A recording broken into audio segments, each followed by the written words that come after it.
България бе свидетел на един от най-емоционалните телевизионни моменти през 2025, когато две сестри Мария и Елена се срещнаха за първи път след 20 години раздяла в предаването «Истински истории» по NOVA-TV. Причината за раздялата – спор за наследство, обвинения в предателство и дълбоки рани от миналото. Мария, по-голямата сестра, заяви: «Тя ме изостави, когато най-много имах нужда от нея. Майка ни умираше, а Елена избра да замине за чужбина.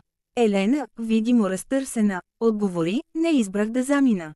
Бях принудена. И никога не съм спирала да мисля за теб». Сълзите потекоха, а студиото замлъкна. Водещата се опита да насочи разговора към помирение, но напрежението бе осезаемо. Мария извади писмо, което твърди, че Елена никога не е отговорила. «Това е доказателството, че ти не се интересуваше». Елена се разплака: «Не го получих. Мама ми каза, че ти не искаш да говориш с мен». Публиката в студиото избухна в аплодисменти, а социалните мрежи се напълниха с коментари: «Истинска болка. Истински живот». Хашигът знак Решки сестри в ефир стана тренд в рамките на часове.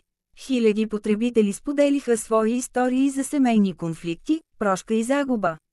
Медиите реагираха мигновено. Вестник, Телеграф, публикува водеща статия с заглавие «Когато кръвта говори».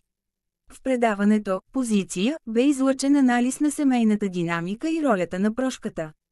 Психолозите коментираха: подобни срещи са редки, но изключително важни.